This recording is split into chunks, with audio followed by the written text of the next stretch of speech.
Hello, welcome to another McLaren Fans podcast. With me this week, we've got Andy Ronson. Say hello, Andy. Hello, everyone. And welcome back.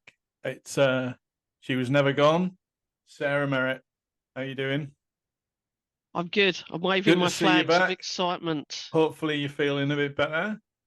And, Yes, thank you. I've been off with a bad back for those of you that have messaged me saying you didn't want to ask what was wrong with me in case it was personal. Nothing personal whatsoever.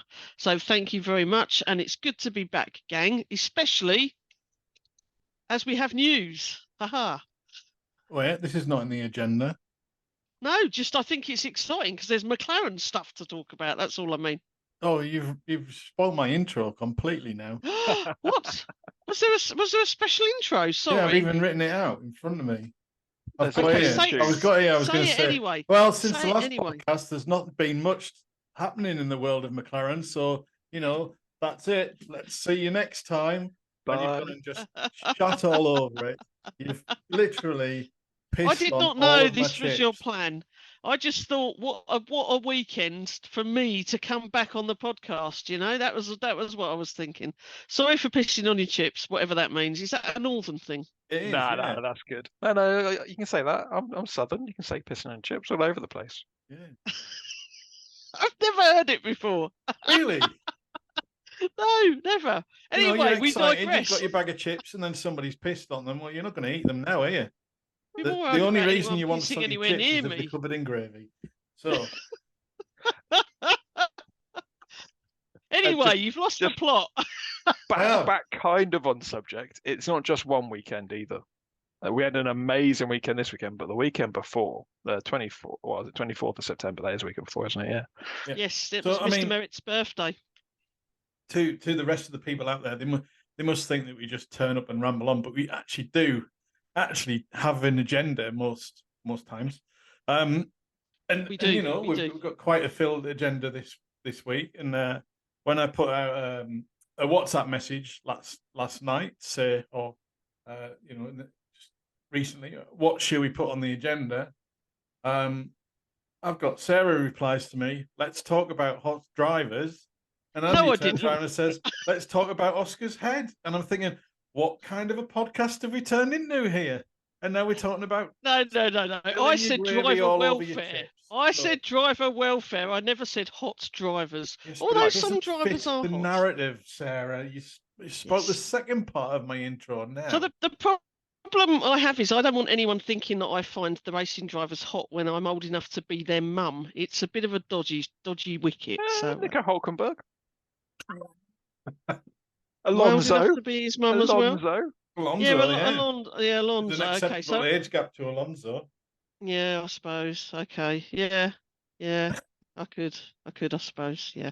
Yeah. But Right. anyway, So, let's hot talk drivers. about. Lando Norris. So Lando didn't have the best weekend, did he? Do you know what I felt for him? He knew he'd screwed up a little bit on Friday night, and he put it wide in one corner. But he's going for it. That's the thing. He's absolutely going for it. Yeah, 100%. And he puts it all out there. And we know from previous weekends that Lando's always hard on himself. You know, he's always his harshest critic. I just think we've got a little bit of a first world problem now, haven't we? That he's worried about his teammate, which maybe he wasn't so much before. I mean, yes, maybe, but I think it's going to push him. Yes, And I think don't so it's a bad too. thing. So No. and I think the way that he deals with stuff, I know there's people out there going, oh, I'm, worried about his welfare and stuff. But I think the actual way that he deals with making himself better is to kind of almost beat himself up a little bit about it and then push Yep. harder and push harder. So, yeah. And, yeah, I mean, let's just get straight into it. So since the last podcast, we've if I say 2 3 1 3 2 3, I'm not testing this microphone. What is it? What is it, people? It's the lottery numbers from last night. Oh, If only, because then we could do some amazing work with our lottery money and go to lots of races. We know what that is, Andy, but tell the viewers at home. Well, Mr. Viewer at home, that is our finishing position in the last 3 races. That Woohoo. is the Japanese Grand Prix and the sprint race in Qatar and the GP race in Qatar. Andy, go. Do you remember when we used to pray for our result to be in single digits? Yes. So, what do we Yes. call that time? It seems appropriate that Sarah's back. What time was that? Was that what? That was the Honda years. Yeah. The Honda years. Yes. Well, what So- did we not do at any point? I'm going to tell you what we didn't do. Listen to this. Now, Sarah's got a noise cancelling microphone, so we can't hear a Can you thing not that hear she's it? currently playing. Oh, and she can't hasn't you? realised this. It's called technology, Sarah. I didn't know that. So what it's doing is it's going, don't stop believing. And I thought that believing McLaren, don't stop believing. We never stopped believing, did we, boys? Never. No, exactly. That's you the know, one thing that all of us can say. Our support the was faith. unwavering. Yeah. There were some bumpy times. There were times where, yes, privileged going all the way to Australia to watch McLaren, but then to see them just not even get started, Yeah, I wasn't know. wasn't one of the greatest trips I've ever had. But yeah, Yep. kind of this. We've had a bit of a false dawn before where we were doing quite well a couple of years ago. The Monza win, the Russia pole, and stuff like that. I thought, oh yeah, we're back. But this feels different. This feels from inside. This feels gut-wrenchingly different. This feels nervous before the race starts. This is genuine. This is there. 10 laps before the end, and you This do a pit feels- stop, and you're shouting at the telly, going, "God, don't fuck it up! Please don't fuck it up!" I think we all shouted, "Don't fuck it up." We'll mention pit stops a bit more later. Yes, but it's different. It's a different feeling, and it's hard to describe. Apart from it's like the papaya fire burning within again, Papaya power. and we're Yeah. just ready to just take that opportunity now. Yeah, I used Let's to be feel like honest. we had to be lucky that something had to go wrong and we had to capitalise on it. But this Yes. feels like we're genuinely up there. Our car is fast. Yeah, and it's getting We don't- faster. We don't need rain. We don't need a safety car. In fact, those things now count against us. We were Yes. genuinely fast all the way through this weekend. We could have qualified better on Friday night, but we didn't. So, we turned it out on Sunday. Yeah, But Lando passed 8 or 9 cars with ease, without any real bother. So, that's. I mean, yeah. wave the flag, people. Wave the flag. Yeah. It's great to see. It's fantastic for the drivers. It's fantastic for the team at the track. Fantastic for the team back at the MTC. And I know that we always mention the team back at the MTC to give them a bit of praise. But this time I want to praise a different set. I want to say it's fantastic for the fans. We deserve this. We deserve Damn right. to be this and just excited about it and everything else. And I don't care what people were saying on Saturday. It just felt all a little bit wrong that it was the Max Verstappen show, and we got a bit of a mention about an hour later about the race. And yeah, all right, come at me. Max has done really well. 3 world championships. You cannot, look past that. It puts him as one of the greats. Don't doubt that whatsoever. He has got an absolute fantastic car under him, but he's still got to make it work, which is shown by Perez. The guy is out of this world. He's driving fantastic. Nobody can deny him. He deserves this championship.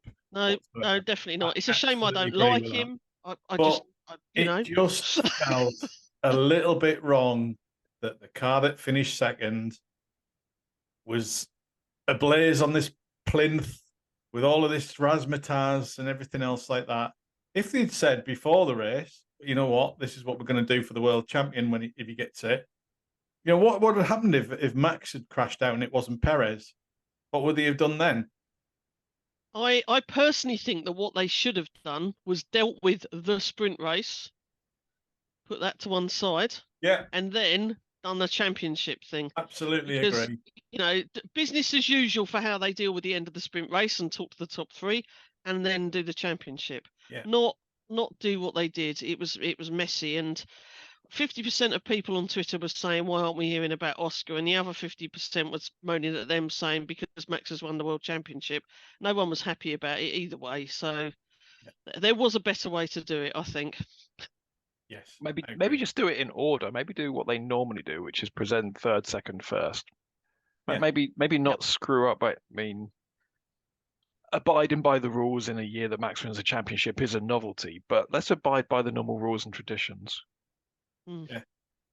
And if they start going on about, well, this is how we've always done it. Last year, somebody just ran up to Max. It was Johnny Herbert ran up to Max and just said, "Oh, you've won the championship." And Max was like, "Oh, all right." He wasn't even in the car. So See, he anyway. did bring something to the table. We are missing a bit of Herbert.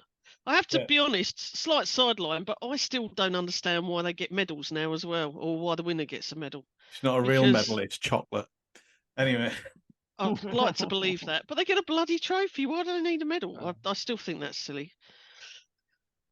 Anyway, please carry on. Let's go on the next thing. So, well, I've whinged about it for years. Oh, I know what you're going to talk about. But was this your dream race, Andy? Because we were guaranteed so many pit stops. This was your dream race. Yeah, you must have been mildly moist at the writing down the times: 2.8, 2.5, 2.0, 1.8, 1.9. Wow.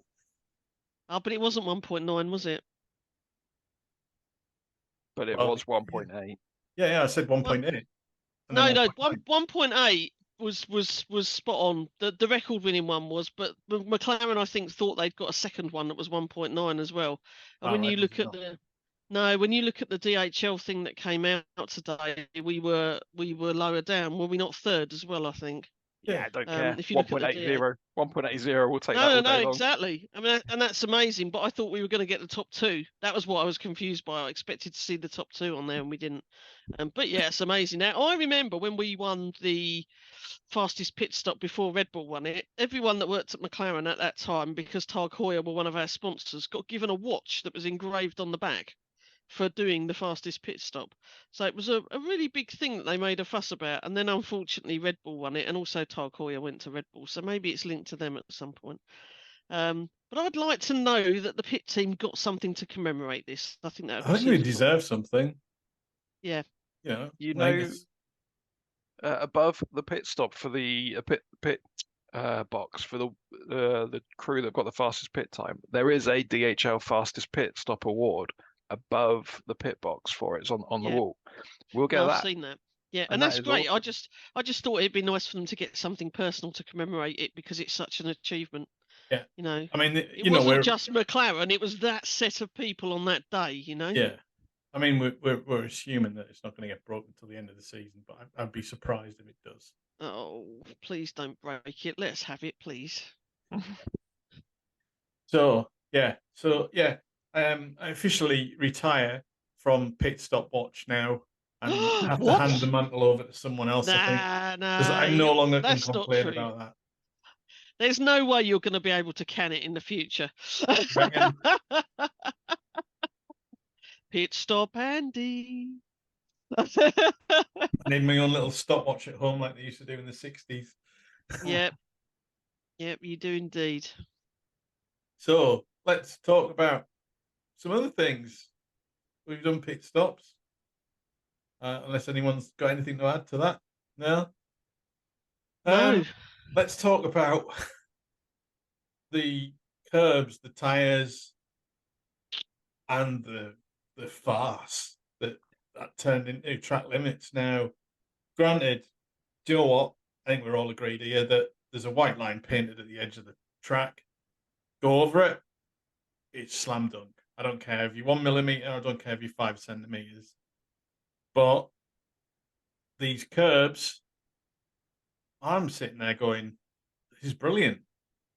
This is a real deterrent for cars shouldn't be going over that. And I'm thinking, just keep that. And then what do they go and do? Move them in a little bit more and say, oh, well, if you go over them, they're going to ruin the tyres. For fuck's sake, just don't go over them. I know. I know think that sounds perfectly sensible to you and I. But what I would add is why we say we don't want them to go over the white lines is because we believe people might gain an advantage by going off the track.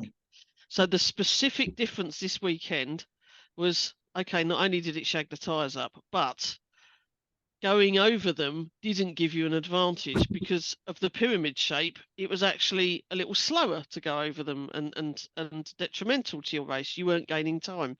So there's an argument there that if you've got the pyramid curbs, you don't need to enforce track limits at all because anyone that goes off will be more hurt by it. Yeah. But I think that's fair enough. And I think Andy's thinking because he's scratching his head. Did you see that then? Right, so the rule says you're allowed as much of your car off of the track as possible, as long as you've got 1 millimeter of it within the white line. Right, that's the rule. You've got to have one part of your car within the white line of the track. So therefore, the curbs have to be more than a car width outside the white line for any of that to make sense. Sorry, just that's the rule. You don't have to be in the white line. You have to have 1 millimeter of your car in the white line. And the curbs, like, we use the same curbs at other tracks. So I see a lot of people tweet about this. And the problem was that the cars were doing such high speed over these curbs that it was hurting the tyres. Yeah. And the drivers all said, if you leave it to us, we're going to use it because it's the fastest way for us to get around the track.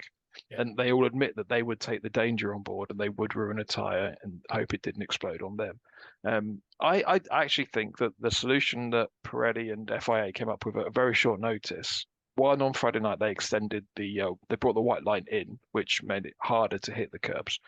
But the mandated 18 laps, I thought that was probably the only way to get a race. And as a race fan, I'm happy that we had a race and that the 18 laps was a way of getting a race. It was really exciting, don't get me wrong, but doing the permutations and calculations of 18 laps and who's put on 2-lap-old tyres, that was interesting all day long. But I'm a numbers nerd, so that's me. But I don't think it was I don't think it was a good situation, but it was a good solution to a bad problem. Okay, so did it make it a better race anyway? Should they be mandating tyre things for every race? I'm playing devil's advocate. I'm not saying I believe it. I'm just throwing that in.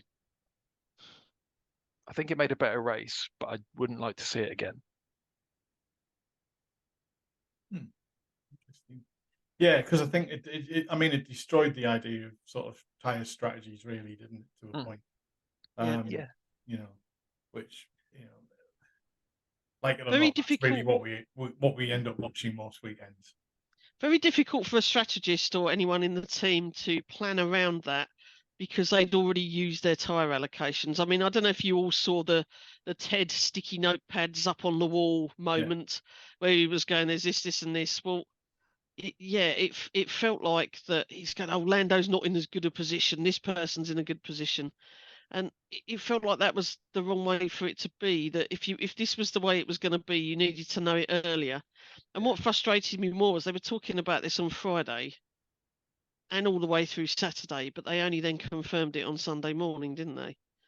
They only confirmed it on Sunday because they would needed to analyse the tyres from the sprint, see if it was really going to be a thing. But I mean, you looked at some of the pictures of the tyre. I think I retweeted a picture from Karun Chandok of one of the McLaren front. I think it was the front left, and it looks, rather than like an even tyre wear or a blister or something like that, it's the adhesion to the sidewall over that front left that looks like it's coming away. That's not, that's basically cooked after a couple of laps doing that. And you could see the canvas through, couldn't you? Yeah. So I can kind of see why it was that kind of issue. I'm kind of hoping there's no, well, at least maybe they're looking at what we can do now if there's other tracks or other when we come back to Qatar next year, whether we can have something slightly different. Yeah, and I saw you tweet, I think it was you, Andy, that why are Pirelli up for getting the contract again if they can't create us the correct tyres. I read that, and then I had a little bit of sympathy with Pirelli, who bid for this. I can't remember how far back, and these 2012. curbs were not in use, and this situation was not there, and a lot of the criteria that that they're asked to, the requirements are set to them by the FIA and by Formula One. I can't help but think it's not Pirelli's fault. No, I don't. And I agree. I don't think it's Pirelli's fault at all. I think they're kind of sort of almost sort of silent victims of it. But from the point of view of somebody at Pirelli, they must be sat there going, "What?" When we start to see this and we start to see these issues with tires, let's just say, why would I go out now and buy a Pirelli P0 tire over a Continental or a Bridgestone? Because you're not going to drive over those curbs. Apart from the circle bits on it, yeah. But the thing is, it makes me think, well, and I know that let's be honest, the Pirelli tire that you buy in the garage for your car is completely different to the one that's at a racetrack. But the correlation and surely the idea of them having the tires and the sponsorship is so that somebody like myself goes out and buys Pirelli tires. And Andy, have you got a car, Andy? I do, yes. What tires do you have on your car? The mid-range ones from Quick Fit. Right. So, given that you've bought everything else that's sponsored F1 in your life, I have, yeah. Therefore, I think that proves my point. I have never bought a Pirelli tire, no matter how much I would love the one with the painted sidewall. You're right, yeah. You're very true. All the teenagers used to paint with white paint when I was younger to make it stand out. Yes. I've got Continentals on my car. Yeah, mine are too, actually, yeah. Mm-hmm. Right. Anyway, that's tyre chat for this week. Tyre talk. Right. So, next on the agenda, Sarah wanted to talk about hot drivers again. So, yeah, okay. Go. Hot drivers. Yeah, I want a 1 to 10. Who's the hottest? Oh, well, I don't know who was the hottest. I guess Logan I can tell you, Sargent. Carlos Sainz wasn't because he wasn't driving. Indeed. So the takeaway from the weekend for me was that everything was positive. We did brilliantly as a team. There were lots of good things going on all around the place, apart from Carlos not starting the race. But I don't want to see anyone on the grid having their health endangered. Now, you could say to me, Sarah, shut up. Motorsport is dangerous. They know what they're doing. They get in the car. You could also say to me, and I've read this a million times, oh, F1 drivers aren't proper athletes. They're just driving around in circles. So bearing all of that in mind, the stresses they put their body through and the temperatures they've had to go through. And when you hear about how quickly their water in the car goes from being ice to being cold water to being so hot you can't drink it, this was a very, very grueling race for them. And I realised the weather conditions had changed on Sunday compared to Friday and Saturday. But what I did not expect to hear was people saying they couldn't physically drive the car, that they were blacking out, that they were being sick in their own helmet. Even Max and Oscar were lying on the ground in the cool-down room. And I just don't think, for want of a better word, that's cool. It's not good for Formula One to be seen like that. And they've got a responsibility towards the drivers to look after them. I was pretty appalled by that. I'm very glad to hear the race will be 6 weeks later when it goes there again, so that hopefully it will be cooler, so this won't arise. But given that we always talk about Singapore being the hottest race and things like that, unbelievable to hear people from the team talking about what it was like out there. So yeah, that was my thing I wanted to mention. Was really, I just felt sorry for them, and I felt that they'd been put in an unacceptable position there. I'm just going to say, I think a lot of credit to James Vols for basically saying, look, your welfare is more important than any points that we're going to get or anything else like that. Get yourself back to the garage.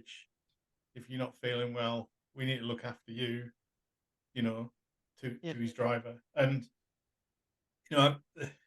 I can't confirm whether these are true or not, but my understanding is that both Logan Sargent and Alex Albon and another driver, I think, all went straight to the medical centre because they were really quite unwell. I mean, Alex Albon was Williams tweeted about him, so that's Yeah. definitely true. Yeah, both of them are true. So, it shouldn't come. Yes, the athletes. Yes, they are testing that the limit of their ability, but there's a limit of what should be expected of them as well. And I think, whoever decided to put it in that slot needs their head having a bit of a shake, I think. Let's fit in as many races as we can. Let's not even think about how good the drivers are, whether the drivers are going to be ill, whether, this, that, and the other. It's all about, let's just get the paycheck sometimes. And I think it does certainly feel that way. And I felt very sorry for some of them having to be in the interview pen being grilled when really they looked like they needed to go and have an ice bath. Or you know what, a lot of them looked really pale. Yeah. And that's not I think they said that they lost 3 kilograms Wow. in an hour and a half. That's a hell of a lot. That's more than Singapore. I don't know how much Singapore weighs, but yeah. They made a good comment on Sky though. It was after the race and they're all out, and I think it was Crofty or Karoon. No, Karoon said it. Like, you get out and the adrenaline runs out, and then you get that heat sink going on in your body. And it's like after you finished a long run or anything, you finish and then all the heat Jelly just legs. takes over. Yeah. And you saw a lot of them wearing ice packs in the interviews afterwards to try and cool their bodies down again. Did you see the video of Lance Stroll getting out of his car? So it's a cockpit video, and he struggles to get out. And then when he does get out, he wobbles about and he goes over to, there's an ambulance to the side of him, and he's sort of leaning in the window and he can't hold himself up. I mean, that's just too much for anyone. These guys are super fit. If they're affected like that, imagine what we'd be like. Yeah. Sorry, not saying you're not super fit, guys. We have our own type of fitness. So let's just have a bit more McLaren chat, eh? Yeah. So I've got a couple of things here. So what do we want to go for?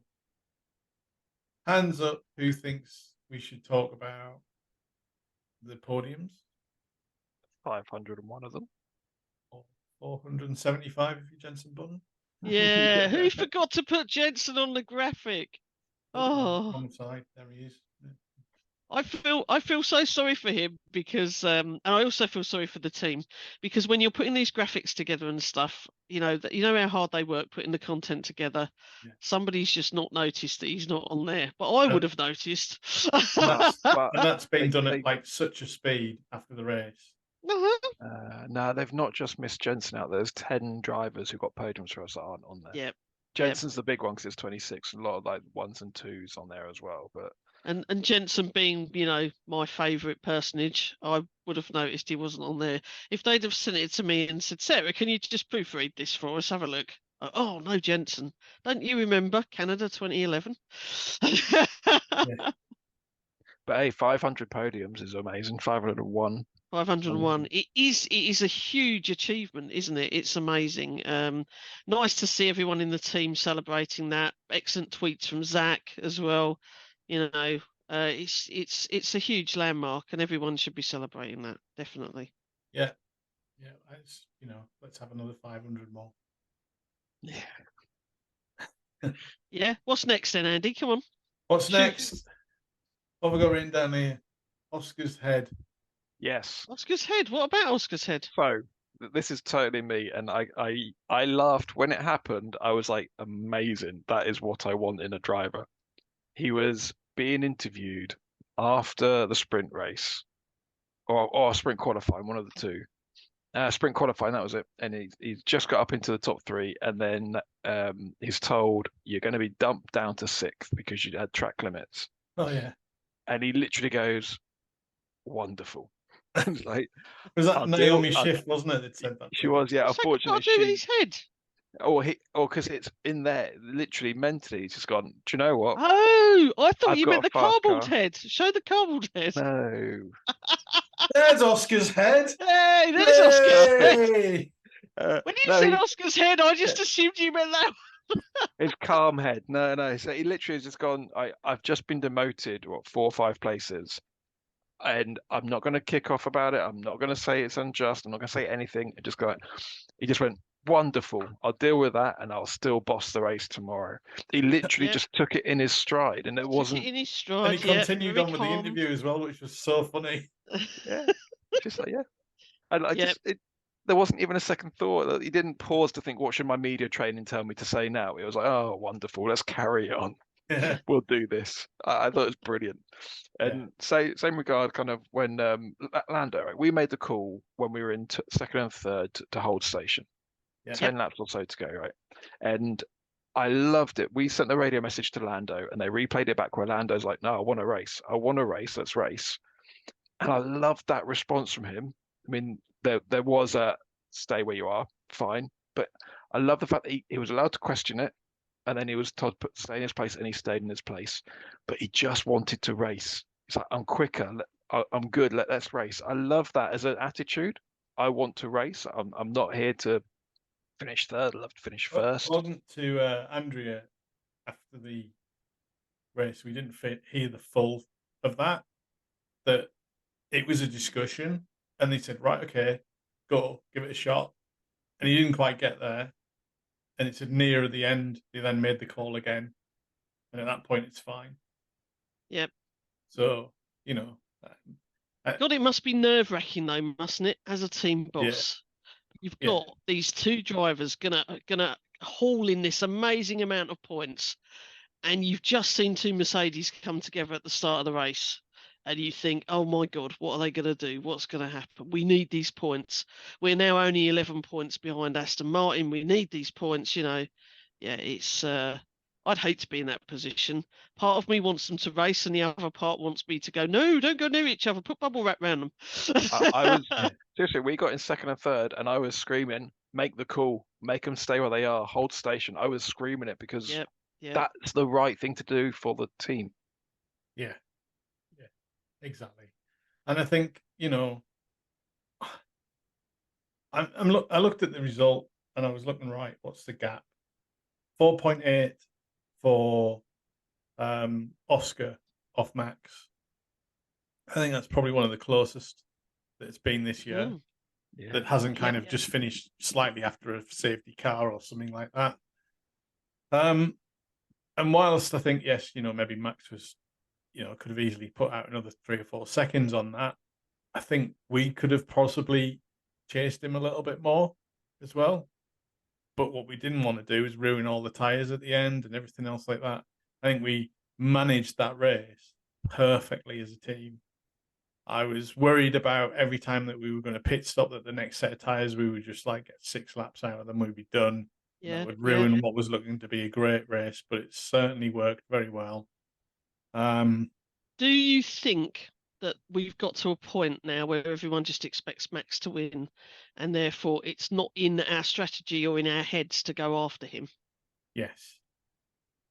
Well, I don't know, because sprint race we went after him. I think we would still go for the win if statistically and the systems proved that we could go for the win. But I mean, Mercedes demonstrated it really well. That 10 laps in, they said to George, you're going to come fourth. Their models showed exactly what was going to happen during the race. And if our model showed that we had a chance of winning, I think we'd 100% go for it. Yeah. But if our model shows we're going to come second and we need to conserve our tyres because we might be threatened from behind from George, I think we'll conserve the tyres.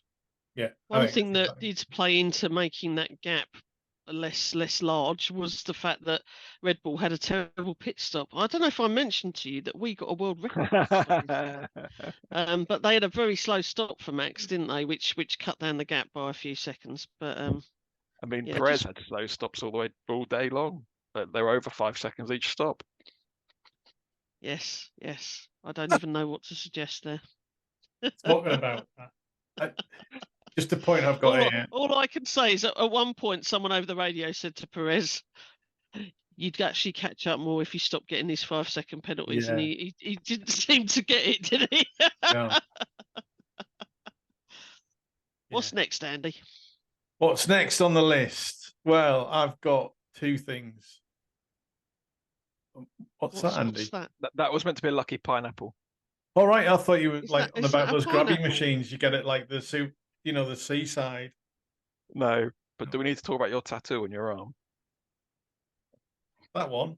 Speak Yeah, that's through cool. me. You've not seen it Haven't before. we already talked about Have that? we talked about That's this? My memory's awful. Yeah. Well, I assumed because it's been around a while, you might have already talked about it. But... Yeah. I have got to wear it in the summer. papaya every day to remind myself who to support. My memory's awful. That's why I've got that on my arm and the right way up. So when I look down, I remember that I'm a McLaren supporter. Because otherwise I just wouldn't know. There's nothing else that would give it away to me whatsoever. The tears. Yeah, lucky pineapples. See, that's for me. It's the fact that, excuse my French, I'm a bit of a full kit wanker at the moment. Every time I go out, I'm wearing trainers, everything. I have to stop. How many myself. times has people gone Anyway, to you, pineapples. "Oh, I Yeah, didn't realise that McLaren made trainers as well." And you go, "Yep." someone took a picture of them on Saturday. Yeah. All right, there you go. Well, I've got a couple of things. So, lucky pineapples. Tom Stollard had one, a picture of it. I think also somebody else tweeted one with the trophies, and they'd put it. I don't know what pit crew, obviously having a bit of a muck around or something like that, but it seems like it might end up being a bit of a thing to have some sort of like exotic fruit in the what do you call it, toolbox. All I could say is that if Ron Dennis was around, he'd be furious. So that pineapple actually went to the grid, didn't it? Yeah. That's amazing because he didn't have a pass. Yeah. But if Ron Dennis was around, that would be a sponsored pineapple as well. By Del Yes. Monte. It'd be a grey pineapple though, wouldn't it? Yeah. It'd have a predatory grey coloration. What I was going to say was, what's that awful fruit that they have in Singapore? And the durian. Durian or something like that. Yeah. It tastes all right. It just smells like nothing you've ever smelled in your life that you don't ever want to go near. I've stayed in an apartment with you and John Lennon. I've smelt smells. Not me, John Lennon. We know that. Right. Well, we're coming to the last sort of minute or so. Right. A quick pop quiz. Yes or no? I know what the answer is. Are we going to beat Aston? Damn right we are. Yeah. Yeah, I agree. Ferrari. I think unless Lance Stroll starts to do an Alonso, I think they've got no chance. I think if we keep doing this, we've got them. It's more likely to be done for assault, I think. Yeah. Talking about driver welfare. Yeah, that was out of order, but we don't know the full facts. We don't know what's going on. We don't. And you don't know. You only get shown a subsection of what goes on, and it's put in a way to make it appear a certain way. But on the surface, I like the drama. Yeah. They do seem to be trying to do a bit of a Lando versus Oscar narrative, which is annoying me slightly. Does anyone think we'll catch Ferrari? Yes. I looked at the points, absolutely, and I think 100%. We will catch Ferrari. That should be our target. Totally. Yeah. Be amazing. Go for it. We're faster than Ferrari. Yep. We've got Quote me on 5 that. races left. Think of the Quote amount me of on that. points. We're faster than Ferrari. Faster than Ferrari. Don't, because Nathan will start McLaren are texting faster than you. Nathan Corbani, if you ever listen to the McLaren fans cast, we are saying to you, we are faster than a Ferrari. Yeah. I wave the flag. Right. That's us done. So another great podcast, guys and girls. And Good to catch up, we'll be guys. Thank you. Yeah, we'll be back in a few more weeks. Sometime in November, I think. Unless we win a race, then we'll be back straight away.